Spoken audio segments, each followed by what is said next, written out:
The galaxy burned.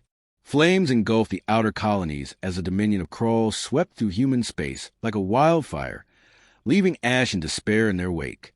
Humanity, once a proud member of the United Galactic Coalition, now teetered on the brink of extinction. The Dominion's fleets were vast, their technology superior, and their resolve unyielding. Every battle ended in retreat, every victory Pyrrhic.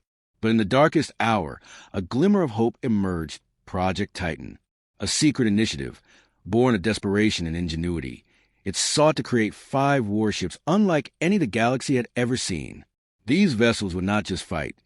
They would redefine war itself. The first of these ships, the Eternity, slipped through the void like a shadow. Its sleek, angular design was a stark contrast to the bulky, utilitarian warships of the Coalition. Cloaked in advanced stealth technology, it was nearly invisible to sensors, a ghost in the machine of war. Its mission was simple: strike fast, strike hard, and disappear before the enemy could retaliate. The Dominion had never faced a foe like this. They were used to brute force, to overwhelming numbers and sheer firepower. The Eternity was a scalpel, precise and deadly, cutting through their defenses with surgical precision. Its first deployment came during the fall of New Carthage, a human colony on the edge of Coalition space. The Dominion had descended upon the planet with their usual ferocity, their warships blotting out the stars. The colony's defenses crumbled within hours, and the survivors huddled in the ruins, waiting for the end. But then, without warning, the Eternity appeared. It struck the Dominion fleet from behind, its railguns tearing through hulls, and its plasma lances carving fiery arcs across the void. The enemy ships, caught off guard, scrambled to respond, but the Eternity was already gone, vanishing into the darkness as quickly as it had arrived. The colony was saved, and for the first time in years, humanity had a victory to celebrate. But the Eternity was just the beginning.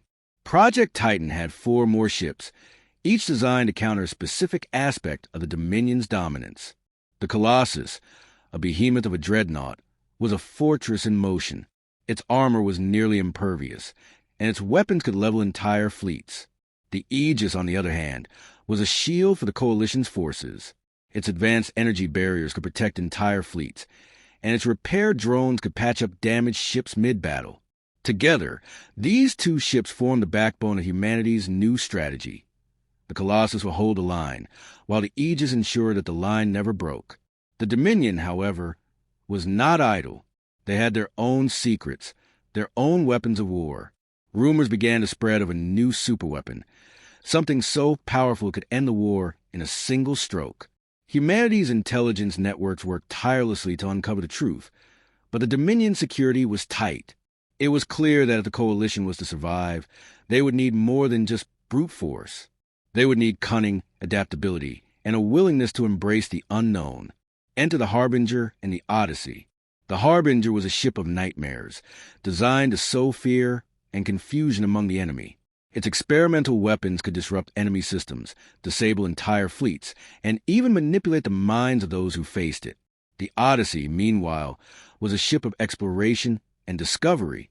Its mission was to venture into the unknown, to find new allies, new technologies, and new ways to fight.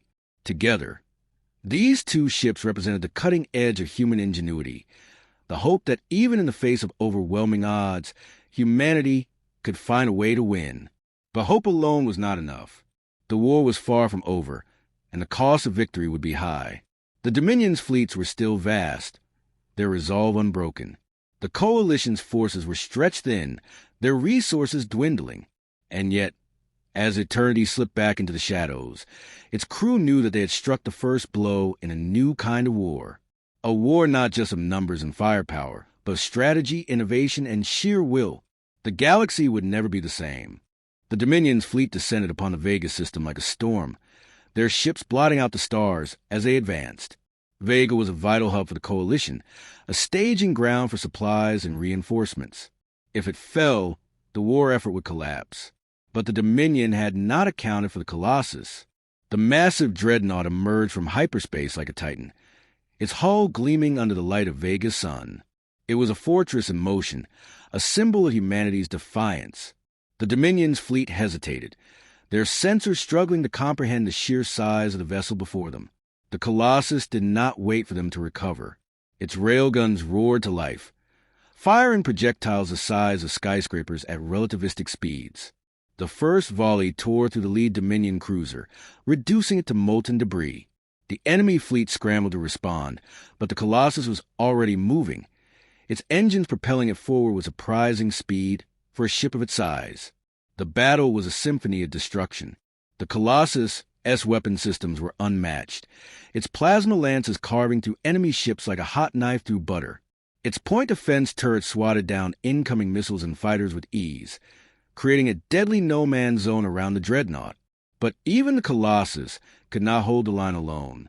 The Dominion's fleet was vast, and their commanders were relentless. Wave after wave of enemy ships surged forward, determined to overwhelm the human vessel through sheer numbers. It was then that the Aegis arrived. Unlike the Colossus, the Aegis was not a ship of destruction. It was a ship of preservation. Its advanced shield generators flared to life, enveloping the Colossus and the surrounding coalition fleet in a protective bubble of energy. Dominion weapons fire splashed harmlessly against the barrier, their impact absorbed and dissipated by the Aegis systems. But the ship's role did not end there. Its repair drones, small but incredibly efficient, swarmed over damaged coalition vessels, patching hull breaches, restoring power systems, and even rescuing stranded crew members. The combination of the Colossus' firepower and the Aegis' support turned the tide of the battle. The Dominion's advance faltered, their ships breaking formation under the relentless assault. The Vega system was saved, but the victory came at a cost. The Colossus bore the scars of the battle, its hull pockmarked with craters and scorch marks. The Aegis' shield generators were pushed to their limits, and its crew worked tirelessly to keep them operational. The coalition fleet, though victorious, had suffered heavy losses. But for the first time in years, there was hope. The Dominion had been dealt a significant blow, and the combined might of the Colossus and the Aegis had proven that humanity could stand against the tide. Yet, even as the crews of the two ships celebrated their hard-won victory, they knew the war was far from over. The Dominion was not a foe that would retreat in the face of a single defeat. Their commanders would adapt, their strategies would evolve, and their resolve would only grow stronger. Intelligence reports began to filter in, hinting at a new threat on the horizon. The Dominion was developing a superweapon, something capable of annihilating entire star systems in a single strike. The Coalition's leaders knew they could not afford to wait. If the Dominion's superweapon was completed, no amount of firepower or shielding would be enough to stop it. It was clear that humanity's new warships would need to take the fight to the enemy. The Colossus and the Aegis had proven their worth in defense, but the next phase of the war would require something more. It would require daring, innovation, and a willingness to embrace the unknown. The stage was set for the Harbinger and the Odyssey to step into the spotlight.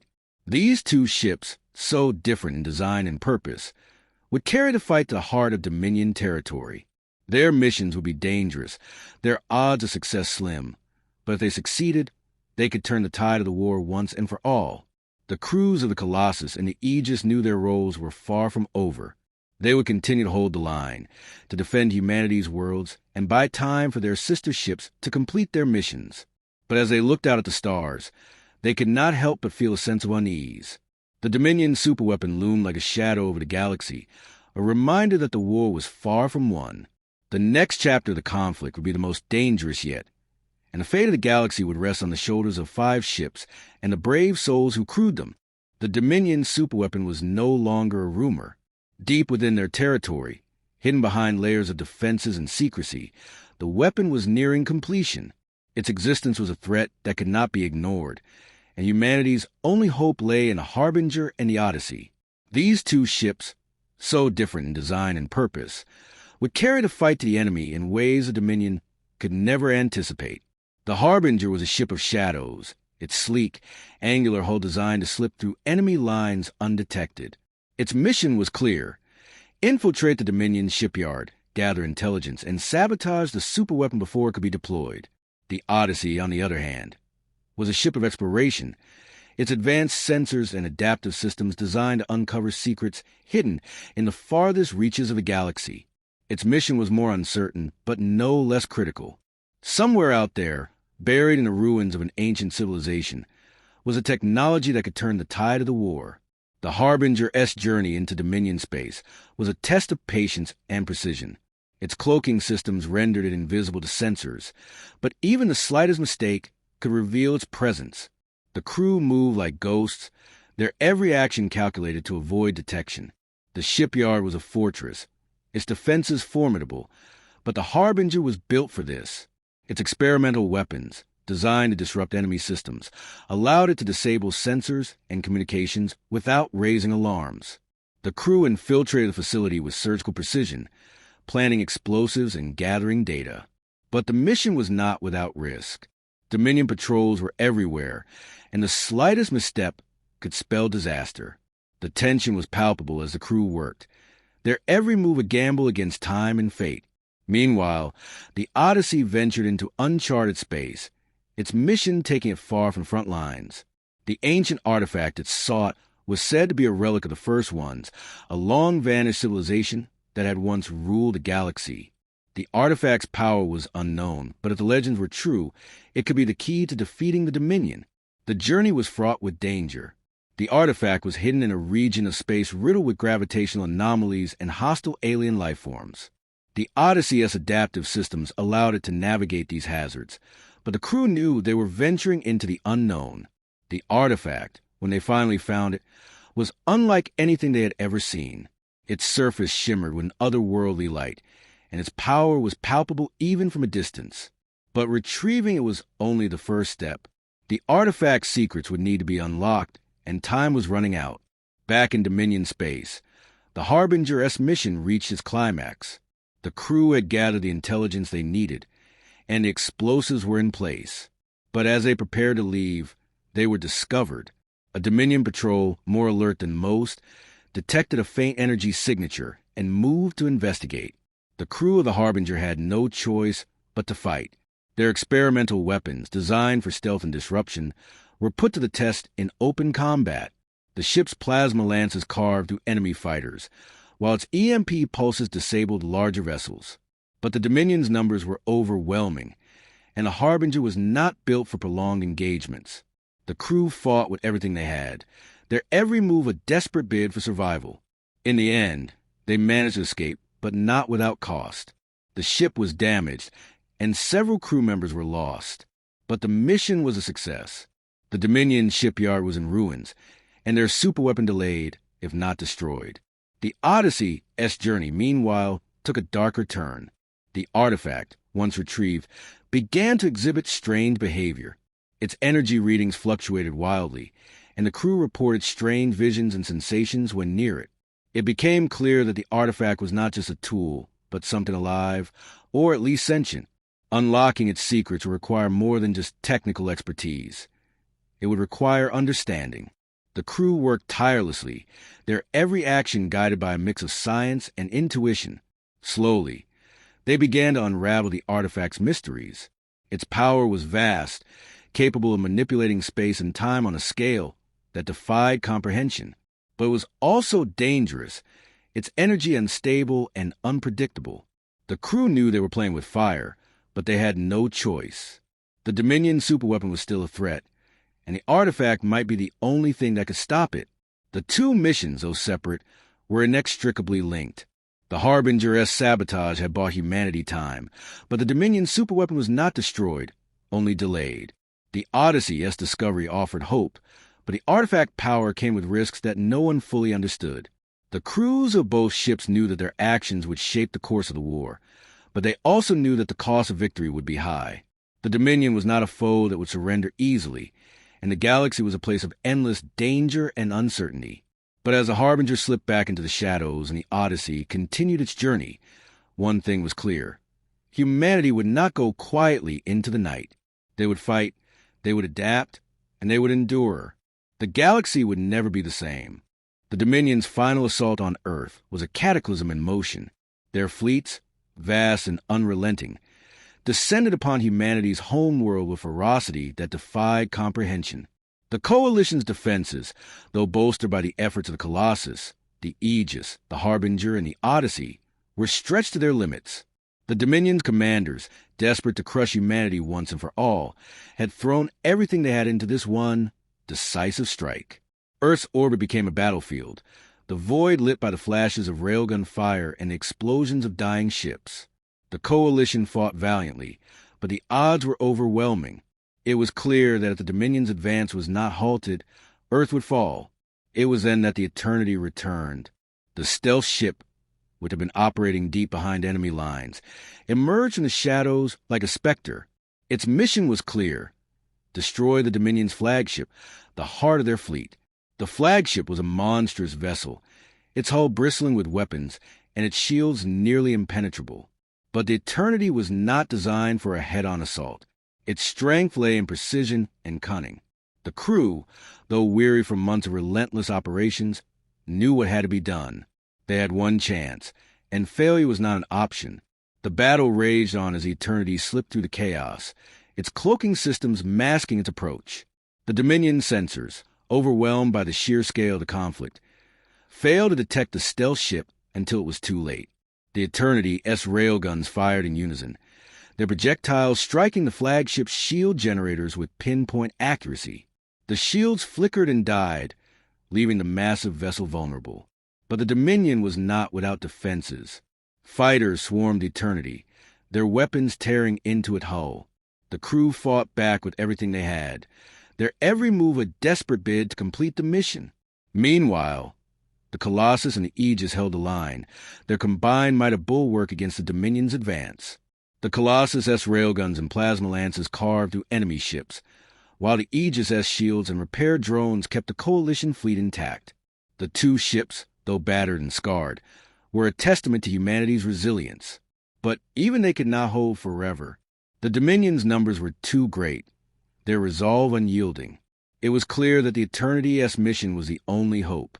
The Harbinger, though damaged from its previous operations, joined the fray. Its experimental weapons, though not designed for open combat, were put to the test. EMP pulses disabled enemy systems, while its plasma lances struck with deadly precision. The ship's presence, though small compared to the Colossus, was a reminder that humanity's ingenuity was its greatest weapon. The Odyssey, meanwhile, deployed the ancient artifact it had discovered. The artifact's power, though unstable, was unleashed in a controlled burst, creating a gravitational anomaly that disrupted the Dominion's formations. The enemy fleet, caught off guard, began to falter, but the cost was high. The Eternity, though successful in its mission, was crippled. The Dominion's flagship, its command structure in ruins, began to collapse under the weight of its own destruction. The crew of the Eternity, knowing their ship would not survive, made the ultimate sacrifice. They rammed the flagship's core, their final act a blaze of glory that tore through the heart of the Dominion's fleet. The explosion was blinding, a supernova of fire and light that marked the end of the Dominion's advance. The battle was won, but the victory was bittersweet. Earth was saved, but the cost had been immense. The Eternity was gone, its crew remembered as heroes. The Colossus and the Aegis, though still operational, bore the scars of the conflict. The Harbinger and the Odyssey, though damaged, had proven their worth. The Dominion, though not completely defeated, had been dealt a blow from which they would not soon recover. The war was far from over, but humanity had proven that it could endure. The 5 warships, each unique in design and purpose, had changed the course of the galaxy forever. They were more than just ships. They were symbols of humanity's resilience, ingenuity, and determination. The crews of these vessels, though weary and scarred, knew that their actions had given humanity a chance to rebuild, to grow, and to thrive. The galaxy would never forget the 5 ships that had turned the tide of war, and the legacy they left behind would inspire generations to come.